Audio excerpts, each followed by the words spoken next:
Ser podcast. Oh, qué bien, oye, chica, qué buena. Sí, está fenomenal. Bien. Bueno, Oye, pues nada. Qué bueno esto, ¿no? Fíjate que es que a mí me impresionaban, a mí siempre me ha llamado la atención desde pequeño, porque antes se veían escaparates y siempre me producían una atracción morbosa, ¿no? Y haber visto esto por dentro ya con estos adelantos y como que se presume que va a ser el futuro, pero el futuro de ya, ¿eh? Y de todas maneras, decías tú, pero los escaparates son alucinantes con la cantidad de objetos que hay que no sabes para qué pueden servir. O sea, hay muchos que sí, pero otros son misteriosísimos. Son muy misteriosos. Son misteriosos. Pero todos tienen algo que remite al cuerpo, y como el cuerpo sigue siendo un objeto tan misterioso para el ser humano, es curioso, tan ¿no? pudoroso. O más cercano a nosotros, es lo que menos conocemos. Pues a mí, no sé, yo siempre me paro delante de los escaparates. ¿Tú no? Sí. Y de las mercerías antiguas. Sí, un poco sí. Oye, mira, me ha aparcado un furgonetón al lado del coche. Pero espero que al abrir la puerta no me haya rayado, porque no te ha entonces rozado, la vamos a tener, ¿eh? Que ya sé que el coche te pone furioso. Por cierto, lo tienes un poco sucio, ¿eh? Sí, está asqueroso. Venga, voy a lavarlo. We've been gone for such a long time that I'm almost afraid to go home. A long road is a long, dragged out imagination where things can go wrong, but we keep rolling on.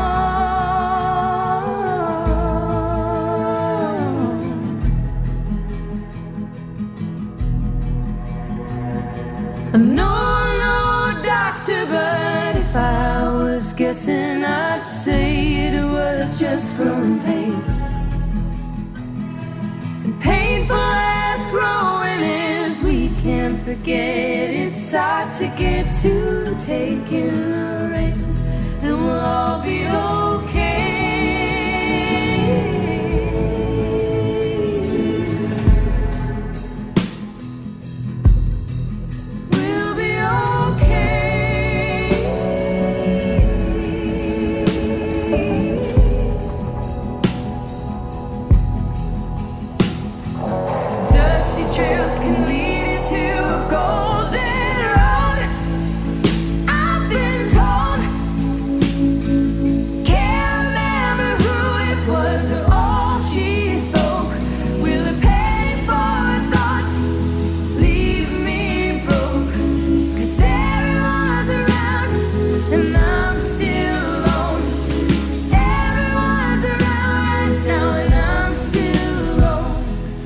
Juanjo Millás, buenos días.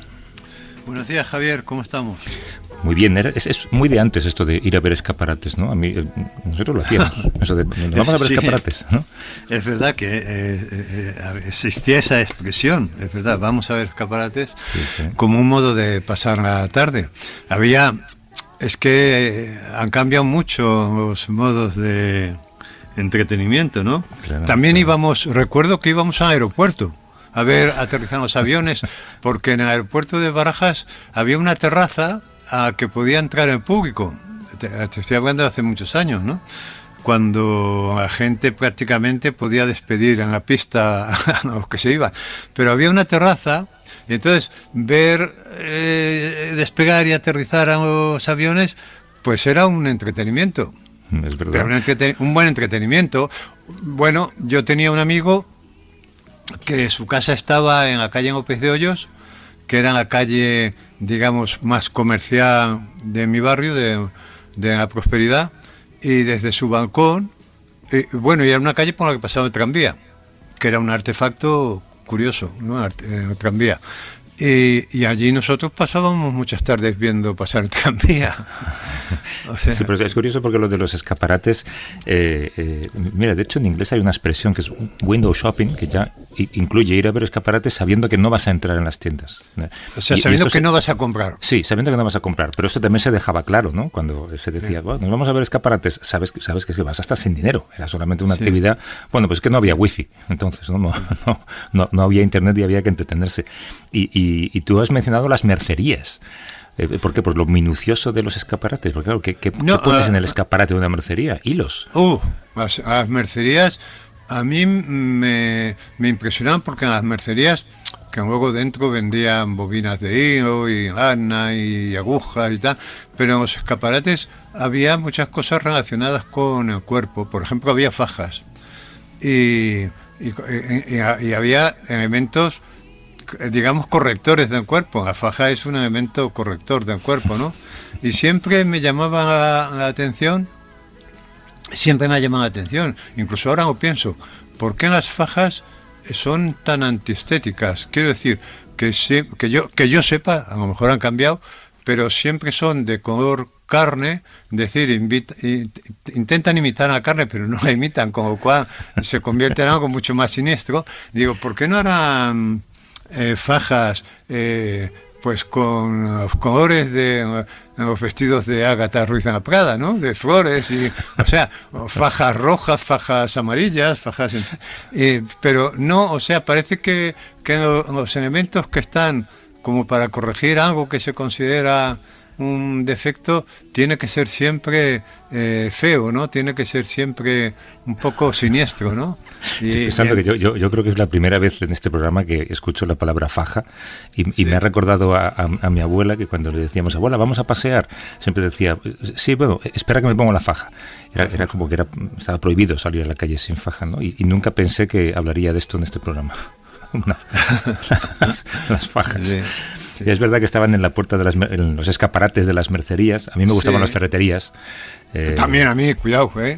Sí. Las ferreterías que eran ese sitio al que yo llegaba a comprar algo que nunca sabía cómo se llamaba, ¿no? Y ibas y te hacía falta, yo qué sé, pues esta cosa que es un ángulo recto para sujetar una estantería, pero que luego se tuerce y no sabías el nombre. Y el tío te decía tal, y te soltaba la palabra y decías, joder, qué vocabulario. No compitamos con eso, porque a ti no te pueden haber gustado los escaparates de las ferreterías más que a mí. A mí, porque las ferreterías proponen un orden moral. O sea, tú te ves en una... Y en mi casa, además, había dos aficiones muy distintas, pero que de algún modo se conectaban, ¿no? Mi padre era un loco de las ferreterías y de los escaparates de la ferretería. Entonces tú ibas de la mano de mi padre, había una ferretería y te parabas allí.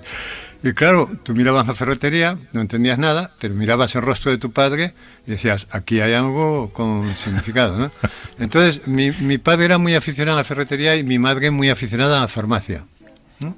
Y yo me pasé en la infancia entre llaves inglesas y prospectos de medicinas, ¿no? Y, en fin... Bueno, herramientas correctoras, al fin y al cabo. Herramientas correctoras. No fue una mala educación, ¿eh? Bueno, porque a la luz de los resultados, quieres decir. No, porque yo era feliz leyendo prospectos de medicina. A mí me gustaba tanto leer y los prospectos de medicina eran tan precisos y tan calmantes. Pues ya yo he dicho muchas veces, yo leía Valium y me calmaba. Mi madre se lo tenía que tomar, a mí bastaba con leer la palabra, ¿no? Que has estado muy ocupado con el reportaje, ya lo contamos, en La Palma. Estáis preparando ya la promoción del libro nuevo con Arzuaga, que creo que está a puntito de salir, ¿no? ¿Qué día sale? Sí, sale el día 24, sí. 24 de febrero. Estamos con la agenda. Menos de 2 semanas.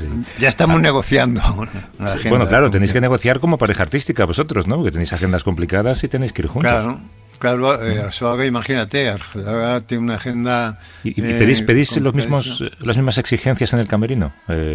Queremos M&M's de color amarillo allá donde vamos. Yo soy el enlace sindical de Arzuaga, porque él me dice a mí, oye, ¿tú no crees que esto debería ser de este modo? Y yo hablo con la editorial y digo, oye, yo creo que esto debería ser de este modo, ¿no? Entonces yo soy enlace sindical. Enlace sindical. Bueno, entonces, entre tanto lío, la semana pasada tú nos hablaste del quietismo, de esta doctrina de Miguel de Molinos, que consistía básicamente en verlas pasar, ¿no? En quedarte quieto. Sí, quedarse quieto. No puedes practicarlo en semanas tan ajetreadas, ¿no?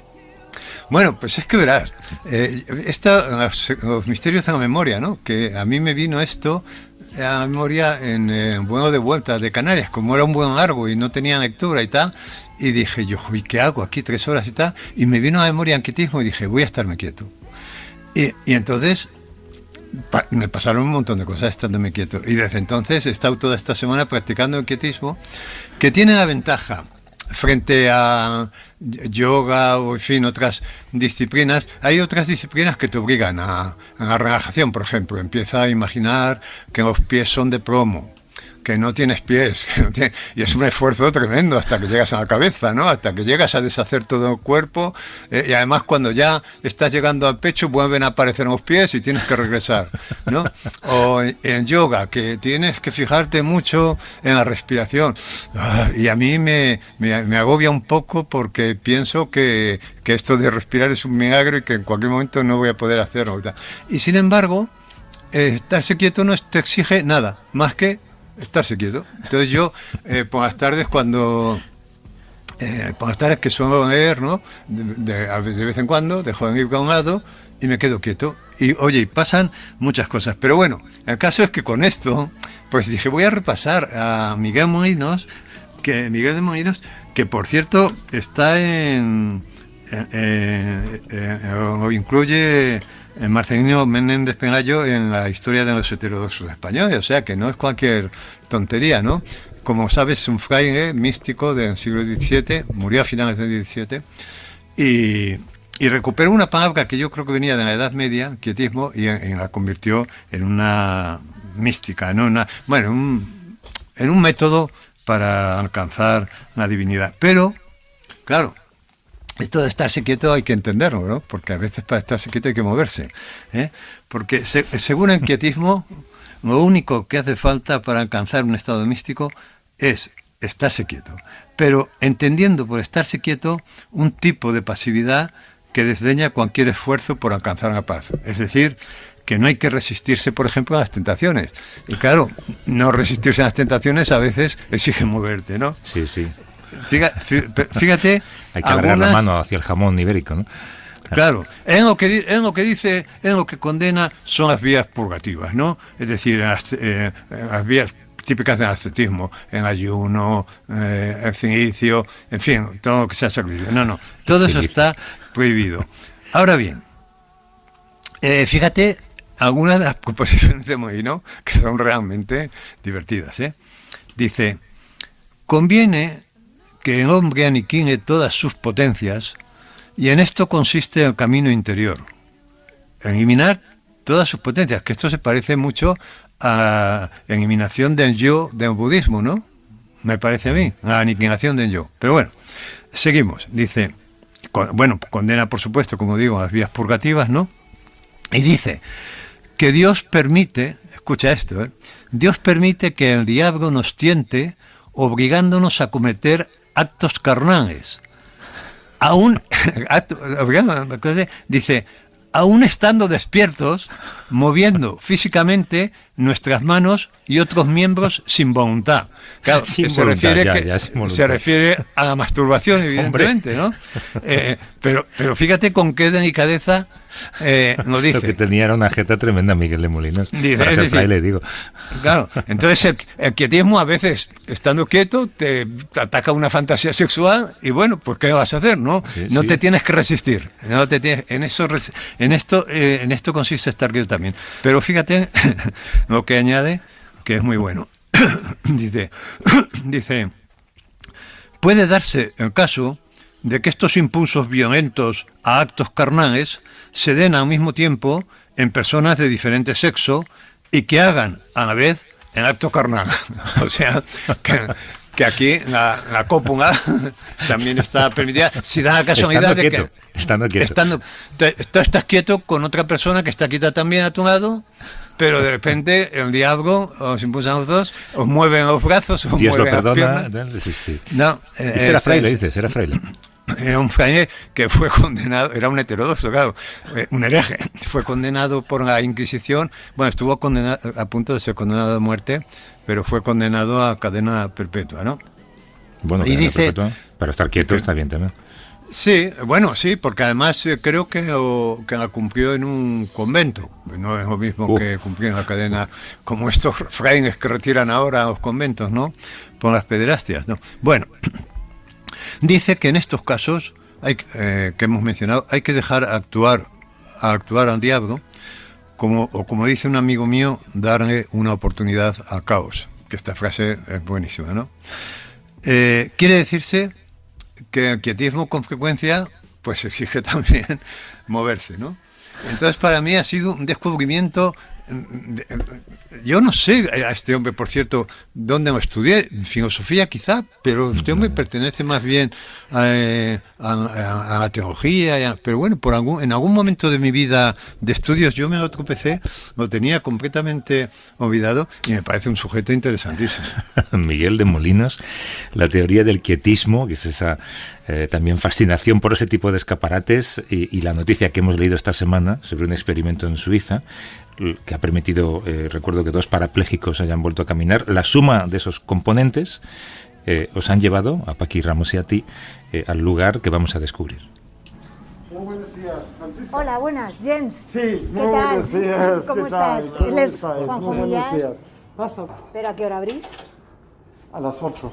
¿Tú cómo enseñarías esto a una persona que no sabe nada del asunto? Que ha venido de Marte y dice, oye, aquí en la Tierra trabajáis en las prótesis. Bueno, pues vamos al taller, si quieres, y echamos un vistazo, ¿vale? Espera un momento, que se nos había pasado esto. Esto es un brazo. Esto es un brazo, pero muy... Pero con pelos y todo. Bueno, con pelos pintados que parecen reales. Pero es hiperrealista. Las venas, los nudillos. Como un brazo de Antonio López, mira la uña.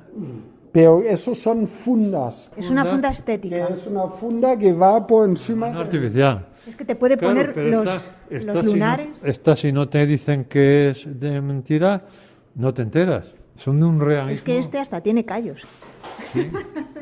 Cuidado con la escalera. Sí, pasa tú delante. Si nos caemos encima de ti. Bajamos a un sótano. Y este es el taller. Es un taller que parece el taller de un escalonista, así a primera vista. Eso es, que quiere decir que nosotros ahora mismo, arriba, al paciente lo hemos hecho el negativo de escayola. Muy bien. Es el molde. Entonces eso lo rellenamos con escayola y lo tenemos un positivo. Y con este positivo lo que tenemos que hacer es fabricar el encaje. Una vez que eso ya está todo eso, lo hacemos los encajes en carbono, ya no pesa nada. Carbono. Esto es carbono. ¿Esto es lo que en el futuro a lo mejor se sustituye por grafeno? No estoy seguro todavía. Si el mercado cambia mucho, pues a lo mejor sí, pero de momento todavía no. Y luego por encima va una de las cubiertas, por ejemplo, de silicona, lo que hemos visto. Esas que son ¿Vale? realistas. Para simular lo que es totalmente color piel. ¿Y eso es muy caro también? Sí. Puede ser, pues eso, para esta pierna que nos una has pierna de esas, pues fácil está en 16, 17 mil euros. Solo la funda. Claro. Tú has dicho que eres ortopedista y eso es una carrera, ¿existe como carrera universitaria o es un oficio? ¿Qué es esto? No, de momento en España no tenemos una carrera universitaria. Yo lo he hecho mis estudios, lo he hecho en Alemania. De momento aquí no existe como carrera, de momento existe como un FP. ¿Y hay tanta gente que necesita prótesis? Hay muchos accidentes de tráfico, muchos motoristas, muchas enfermedades, que son por ejemplo pacientes de meningitis, problemas vasculares de gente mayor, la gran mayoría de gente mayor son amputaciones por temas vasculares, diabetes. Y aquí ya van las conexiones con la rodilla y el pie y todo eso. Ah, estas son las palas de correr.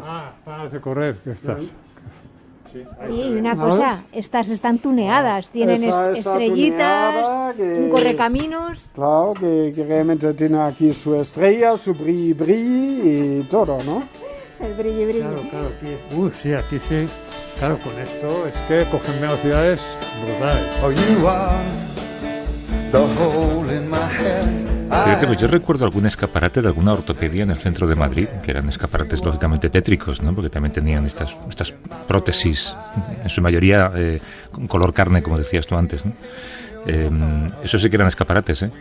Sí, bueno, a mí me fascinaba. No, claro, no hemos citado en principio por no hacer spoiler, pero los escaparates realmente morbosos eran los de las ortopedias, ¿no? Donde efectivamente había brazos, había piernas, y a mí siempre me ha interesado mucho todo relacionado con el cuerpo, todas las alusiones al cuerpo. Por ejemplo, estas iglesias donde hay esvotos, ¿no? Que en España se ven menos, pero por ejemplo todavía en México, en algunas iglesias de México se ven esvotos, pero de un realismo tremendo. Se ven piernas, se ven brazos. Yo creo que se ven también a veces entrañas, hígados, o alguien que estaba enfermo del hígado y ha ofrecido un hígado, ¿no? Y entonces, porque el cuerpo, siempre lo digo, ¿no? Nos relacionamos con él como si fuese una adquisición muy reciente. Es decir, como si hubiera habido una época en la que los seres humanos no hubiéramos tenido cuerpo, ¿no?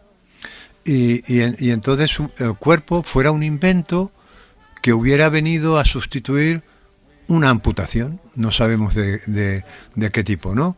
Porque si el cuerpo fuera una cosa natural, nos relacionaríamos con él naturalmente. Pero mira, ayer por ejemplo fueron los Goya, yo no lo vi, pero esto de la alfombra roja, de la alfombra roja, ¿qué es?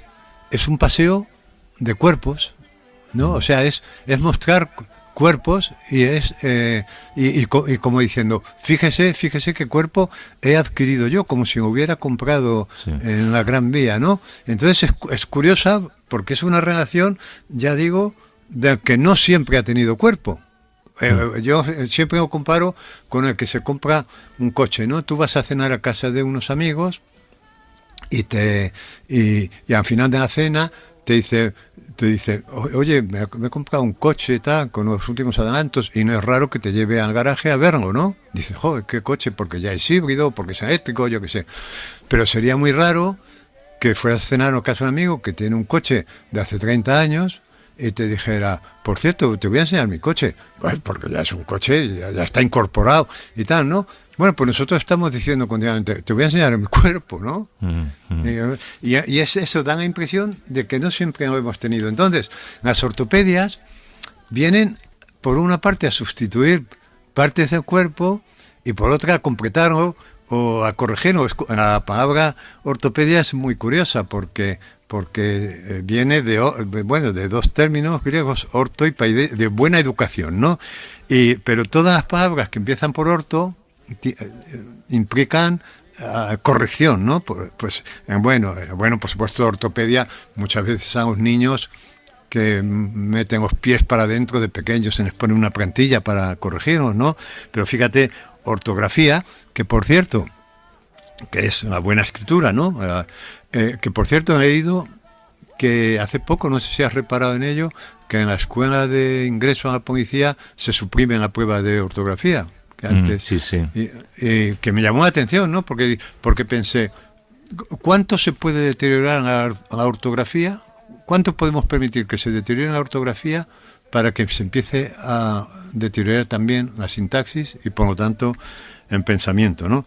Pero bueno, la ortodoncia, la ortografía, la persona ortodoxa, o sea, todo lo que empieza por orto remite a algo que hay que corregir o que se da una norma para que esté bien. Entonces, las ortopedias siempre me fascinaron. Entonces, claro, la noticia de esta semana de que la gente que estaba reducida a una silla de ruedas de repente podía andar aplicando unos electrodos en la médula, ¿no? Es decir, que porque un electrodo es un conductor eléctrico, porque decimos electrodo y a veces yo digo, si yo no sé ni lo que estoy diciendo, ¿no? Pues un electrodo es que tiene la capacidad de hacer contacto con una parte no metálica de un circuito, pero que también conduce la electricidad, ¿no? Un semiconductor, por ejemplo. Entonces, la médula es un conductor de la electricidad. Entonces, le aplicas, o el músculo, le aplicas un electrodo, e imita los movimientos que hacían a vez de una cortada, ¿no? Y a mí esto me ha parecido esto que pertenece al mundo de la ortopedia, ¿no? La ortopedia moderna ya, en fin, avanzadísima. Joder, me dejó tan trastornado que le dije a Paqui, oye, tenemos que ver, porque claro, oímos hablar de manos ortopédicas que son capaces, que tienen una sensibilidad, que son capaces de coger una taza de café y llevársela a la boca o de pies. Y dije, pues vamos a ver esto, cómo está, ¿no? Es que además yo creo que también incluye uno de los grandes terrores del ser humano, que es la pérdida de una extremidad, ¿no? Es como una pesadilla que tenemos desde que somos pequeños. Pero en el caso de esta ortopedia que habéis visitado, no es ortopedia de escaparates, es más bien clínica, tipo clínica dental, ¿no? Sí, tenía algo de escaparate, pero no, sí, con cosas de tobillos, en fin, pero muy poco escaparate, pero tiene más de fábrica de ortopedias, ya con tecnologías muy avanzadas, pero curiosamente, donde convive las tecnologías muy avanzadas, ya con ordenador, etcétera, con cuestiones mecánicas muy antiguas. Por ejemplo, ese taller que hemos visitado, que yo decía que parecía el taller de un escayonista, pues era un taller de escayona, ¿no? Y a mí, joder, otra cosa que me ha impresionado mucho siempre, porque cerca de mi casa cuando yo era pequeño había un taller de un escayonista, hacía escayonas, ¿no? Y siempre me ha impresionado mucho la relación entre el volumen y el vaciado. O sea, el vaciado es el molde, que es el negativo del volumen, ¿no? Que pretendes reproducir. Pero el término vaciado dice tanto. Y entonces a mí me encantaban ver los vaciados de los volúmenes que se hacían. Incluso recuerdo que en mi casa había colgado como un cuadro el vaciado de un rostro de una virgen. O sea, en lugar de tener el rostro, teníamos el vaciado en escayona y daba una sensación rarísima. Porque los ojos eran esos ojos que te persiguen a todas partes. Estés donde estés, da igual. ¿Tú no te ha pasado eso en casa? Sí, que había una fotografía o algo que decías, si es que me sigue, da igual donde me ponga, me escondo debajo de la mesa, me asomo y ahí está mirándome otra vez la foto del abuelo, ¿no? Entonces, esta relación entre el vaciado y el volumen a mí me resulta estremecedora. Y aquí hacen, claro, vaciados de pies para luego hacer el molde, ¿no? Para sacar luego el volumen. ¿Y eran prótesis deportivas las que hacían o prótesis de todo, vida normal? No, vimos estas prótesis que son tan llamativas que las has visto en la gente que corre, en los deportistas. Son como palas, que tienen, ¿no? Sí, que tienen una que no tienen piernas o pies y son como unas palas que parecen como de esquí o de medio esquí, largas y con las que alcanzan una velocidad tremenda, además que da la impresión de que son súper flexibles y como que botan, ¿no? Cuando ves correr, es muy elegante ver correr, yo no sé si te has fijado alguna vez, este hombre que tan famoso, que se llama Pistorius, se llamaba, sí, Jaco Pistorius, que era muy famoso, que no sé si ya llegó a asesinar a su mujer o acusaron. Está en la cárcel. Está en la cárcel. Este hombre era un espectáculo ver correr con aquellas palas, porque parecía que volaba realmente, ¿no? Y parecía que volaba porque daba la impresión de que eran como de grafeno o de un material así muy flexible, pero luego las coges en la mano, son durísimas. Yo intenté doblarlas porque aquí en esta ortopedia había y no podías, pero son tan elegantes. Y esta es otra de las cosas curiosas de la ortopedia contemporánea referida a las sustituciones de piernas, que es que resulta que la ortopedia es más bella que un órgano natural, ¿no? No sé si viste hace 3 o 4 semanas en El País de los Negocios, creo que era, hablaban de accidentes y tal, y habría con una foto a toda página de un tipo guapísimo, muy deportista, en camiseta y tal, que tenía una pierna mecánica, una pierna ortopédica, y la llevaba al descubierto. Y resultaba hasta sexy, fíjate. Era un tipo muy atlético, muy guapo y tal, y como presumiendo de la prótesis, ¿no? Y son tan bellas, yo creo, las prótesis estas, lo hemos comentado algunas veces esto, porque no se fabrican para ser bellas, sino que se fabrican para que tengan una función. Y todo lo que se hace con idea de que tenga una función, como efecto secundario, es bello, ¿no? Fíjate, una moto, que es una escultura, no se fabrica para que sea bella, pero funciona. Lo hemos dicho también muchas veces de los relojes caros, estos que te venden, que tienen la carcasa de cristal para que veas la maquinaria, ¿no? Dice, hombre, el relojero no intentó que la maquinaria fuera bella, intentó que fuera funcional, que fuera económica, que ocupara poco sitio y que funcionara y que diera la hora. Como efecto secundario, hay cosas, pocas cosas hay más bellas que en la maquinaria de un reloj, ¿no? Pues igual está sucediendo con este tipo de prótesis modernas, ¿no? Vamos a escuchar qué preguntas hiciste en la ortopedia. Es que claro, además coincide que esta semana hemos visto este descubrimiento que se ha hecho en Suiza. Esos implantes de los nervios hay que tener mucho cuidado. Si están demasiado apretados, matan al nervio, y si están demasiado flojos, no captan todas las señales. Quiere decir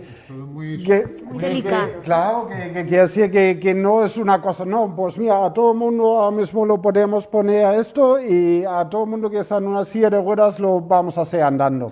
No por ahora, pero lo cierto es que 3 personas que llevaban tiempo sin andar. Creo que el tema, desde luego, de la ciencia tardan más porque no hay tanto consumidores. Ya. Es que es así, es como si Seiya es un coche, estaría solucionado hace muchos años ya, ¿no? Pero hacéis prótesis de manos, por ejemplo, que se conectan a los nervios y dan órdenes a los músculos. Cuando vosotros habláis de prótesis biónicas, realmente todavía no existen. En Suecia está el amigo mío, el doctor Ortiz, que realmente cogen esos nervios, hacen el sistema de implantes con una conexión de osteointegración para realmente remitir todos estos datos directamente a las manos. Eso se está haciendo ya. Eso se está haciendo, pero no está disponible todavía realmente al público, porque hay muchas investigaciones todavía entre medias. Lo que está disponible hoy en día y lo que se hace mucho son a través de unos electrodos externos. Mira, te voy a enseñar, ¿vale? Está la mecánica. Está toda la mecánica que nos que está es una enseñando. mano como de quien haya visto la película de Terminator, sí. Es tal cual.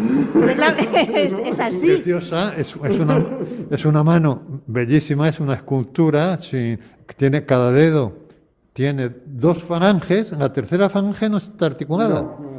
Es una mano preciosa. ¿Cuánto cuesta esto? Como un guante, ¿no?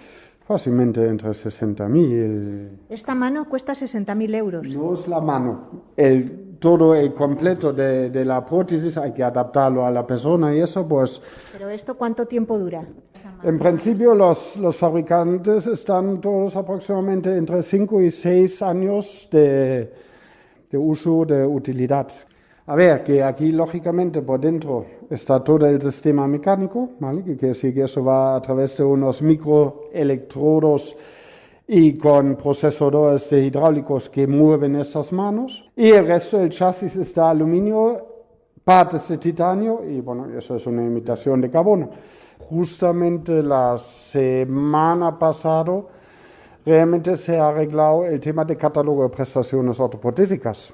¿El tema del catálogo de prestaciones ortoprotésicas? Catálogo de prestaciones ortoprotésicas. De la sanidad, que quiere decir que hasta hoy en día todavía no está a 100% subvencionado aquí en España. Ya hemos visto. Ahora, yo lo que quiero saber, esta mano que tengo en la mano, ¿es capaz de coger una taza de café con la sutileza de una mano de verdad? No tenemos de momento sensibilidad ni de frío ni de calor. Ya, claro. ¿Vale? Hay manos que podemos detectar la presión que ejerce la mano. A lo mejor vas a acariciar a alguien y lo ahorcas. A inicio pasa. A inicio puede pasar que ese aprendizaje que algunas veces la gente te da la mano y te lo aprieta a lo mejor demasiado. Ya. Ponme a mí los electrodos que voy a ver si soy capaz de mover la mano. Mientras se los vas poniendo te pregunto, sí. ¿Y los cirujanos tienen en cuenta este tipo de cosas a la hora de hacer las amputaciones? Ahí me pones un compromiso. A ver, te acaban de poner como una muñequera, la muñequera de Nadal. Para sujetar los electrodos que... fuerza aquí, como doblando la muñeca para adentro. Y ahora vamos a fingir que yo no tengo esta mano izquierda y que muevo en realidad imaginariamente una mano fantasma. Y a ver si esta se mueve, ¿no? Ahora, mira a ver cómo suena, Paqui, mira. Voy a ponerte contra la otra mano para que lo veas. Parece que me está dando cuerda.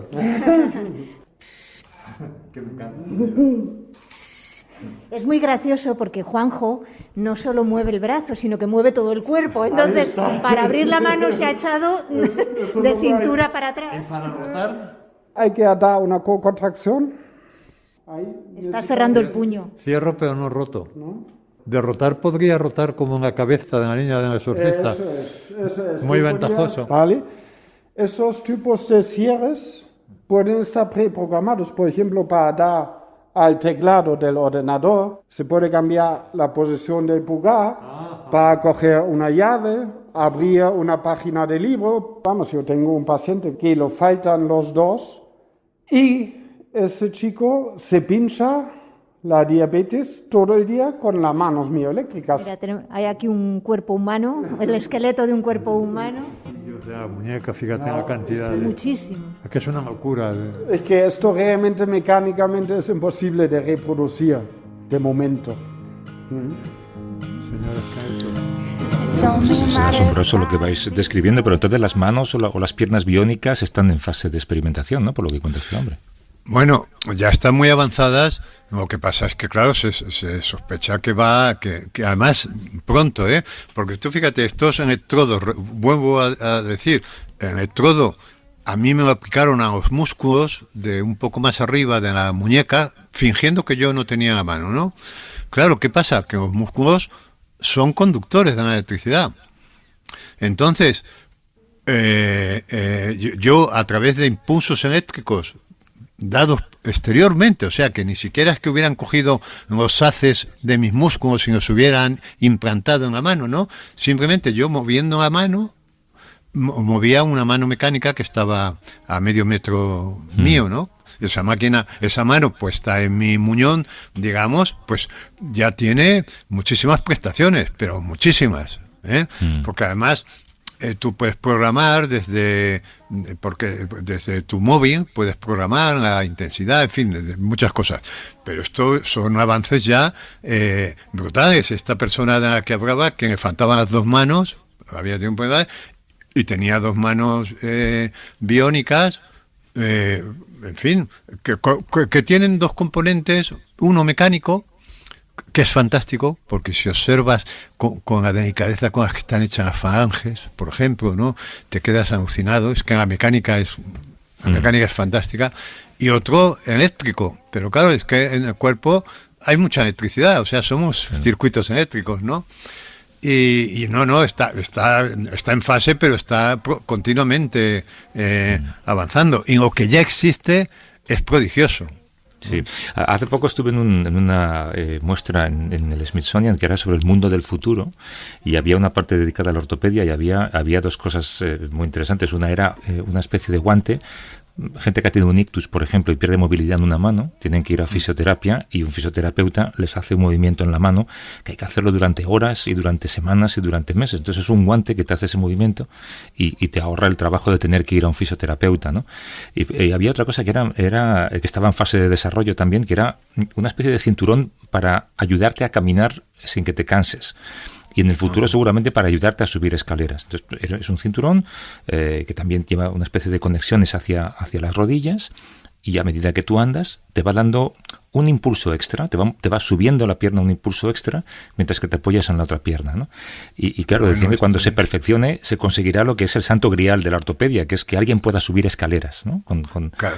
Con este pero es que eso que me cuentas no lo conocía, pero es fantástico. O sea, un simple cinturón que seguramente tiene 18 electrodos y esto te ayuda a subir las escaleras porque multiplica el impulso eléctrico de tus propios músculos, de tus propios nervios, ¿no?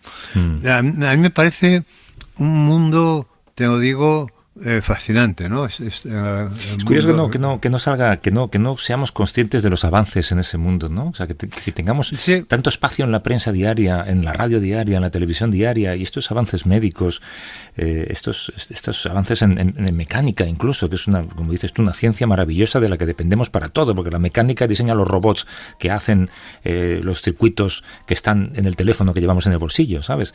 Y sin embargo no sabemos Fíjate, nada. la mecánica que se dio tanta importancia en tiempos pasados, en el siglo XVIII, siglo XIX, porque se pensaba que era... Bueno, en la enciclopedia francesa de Diderot, en el artículo mecánica ocupa muchísimo, no sé si un tomo. Yo tengo esos tomos de la mecánica, de la enciclopedia, y son fantásticos porque están llenos de ilustraciones, ¿no? Y ves lo que se puede conseguir con un conjunto de ruedas dentadas, ¿no? La mecánica lo único que hace es reproducir los movimientos del cuerpo, pero multiplicándolos. O sea, una pluma de estas que vemos en las obras realmente es un brazo del cuerpo, pero un brazo que en lugar de levantar 10 kilos, como es capaz de levantar el nuestro, es capaz de levantar 1000 toneladas, yo qué sé, ¿no?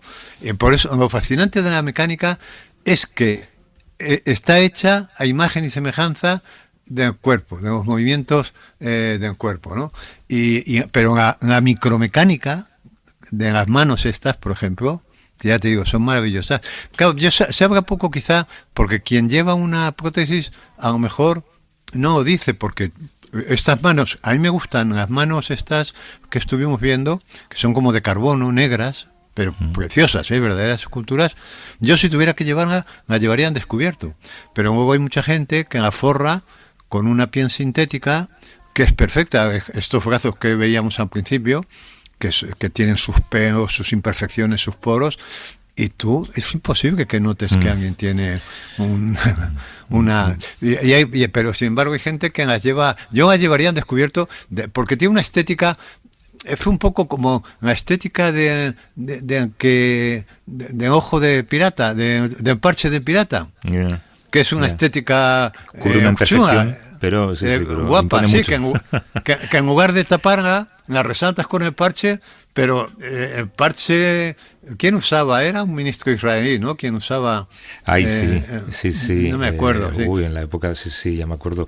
No me acuerdo cuál. Sí. Y se puso de moda, y el parche resultaba sexy también, ¿no? Entonces, hay cosas que si te atreves a decir, no trato de reproducir exactamente la parte del cuerpo que va a sustituir, sino que, la he sustituido con esta mano maravillosa, porque te digo, auténtica escultura de carbono. Pues sería precioso, ¿no? Pues estabais a punto de marcharos cuando llegó una paciente, y bueno, algo más que una paciente. Hola, Sara. Una mula hoy. Vienes cargadísima. Sí. Es que he traído todo el material, por supuesto. Bueno, Sara, ¿qué tal? Soy Juan José y ella es Paqui. Encantada. ¿Me permites que haga una ligera descripción? Sí. Porque es una chica muy delgadita, deportista, ¿no? ¿Atleta? Sí. Y viene con la parte superior de un chándal, unos pantalones, unas mallas muy ajustadas, y de ahí para abajo lo que vemos son dos prótesis porque tiene las dos piernas. Y yo puedo hacer lo que quieras, andar, correr, saltar. Porque sí.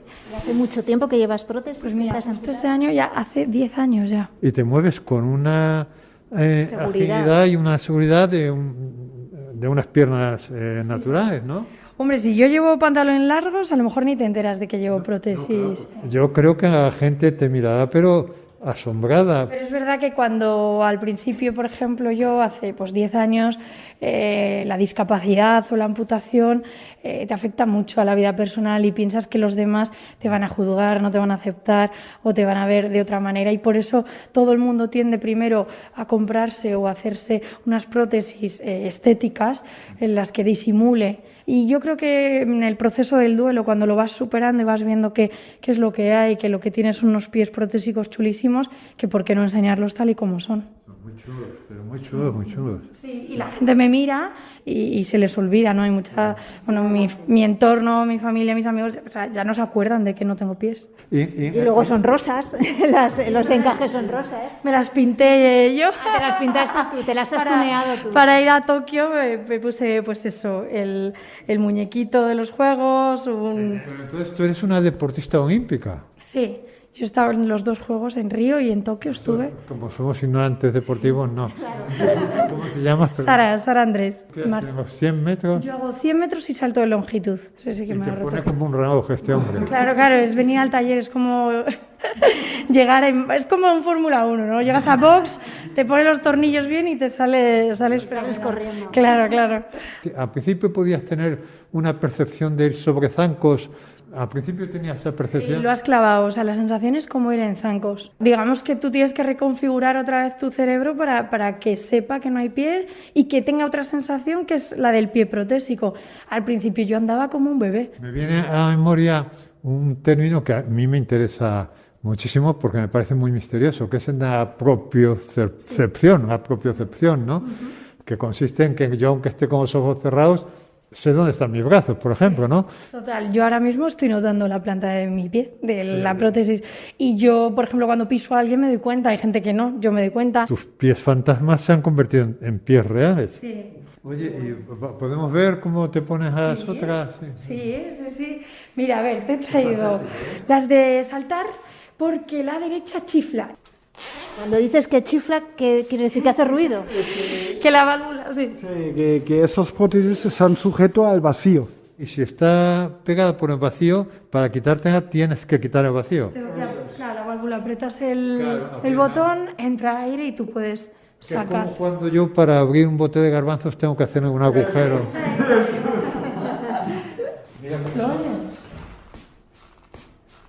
Oye, puedes ser lo alta que quieras ser. ¿No? Sí, casi como Jens. Como Jens.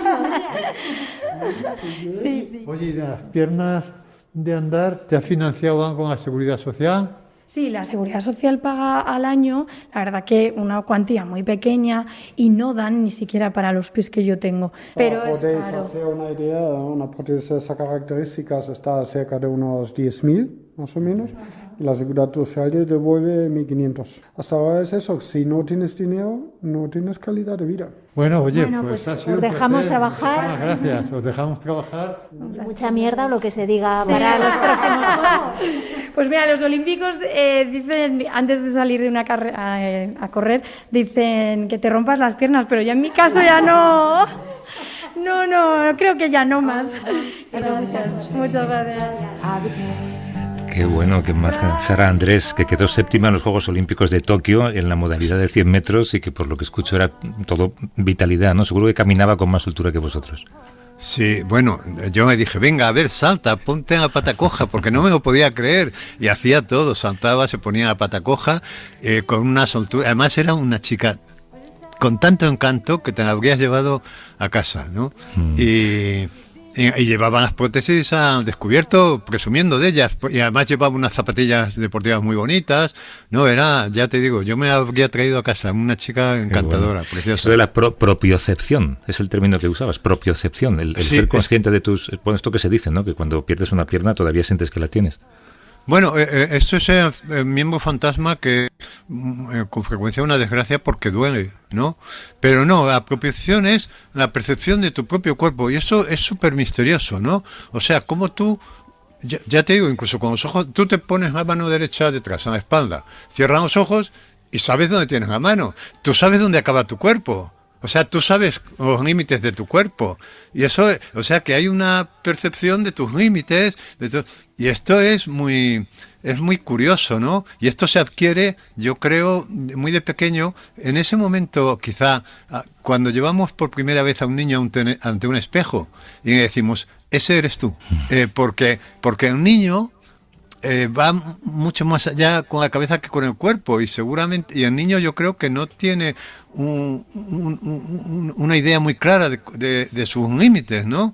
Incluso tiene la fantasía de que puede volar y tal, pero en el momento en que te colocan frente al espejo y te dicen ese eres tú, en ese momento tú ya eres una geografía corporal cerrada, ¿no? Limitada. Y lo curioso es eso, que tú sabes dónde está tu oreja, aunque no la veas, ¿no? Y entonces esta chica había logrado, yo no sé cómo, prolongar la propiocepción a la prótesis, porque ella decía, yo siento en la planta del pie. O sea, si ella pisaba una piedra, una china, la notaba, ¿no? Bueno, me pareció maravilloso. Fíjate todo lo que se aprende yendo de escaparates. Es que está muy bien. Por cierto, fe de ratas, yo antes he dicho Jaco Pastorius. Jaco Pastorius era un músico, y por eso lo tenía en la cabeza. Es Oscar Pistorius, es el corredor que en efecto está en la cárcel. Y el militar israelí del parche es Moshe Dayan, que murió en el 81, hace mucho tiempo de eso, ¿eh? Moshe Dayan, que se parecía un poco a John Bridner. Exacto. Y era súper atractivo, con esa calva y ese parche, era súper atractivo, tipo. Es verdad. Bueno, para la semana que viene te he puesto unos deberes que creo que no me vas a perdonar nunca. Disfruta de ellos, si puedes, e intenta no vomitar. Juanjo Millas, hasta la semana que viene. Un abrazo. Un abrazo. Hasta luego.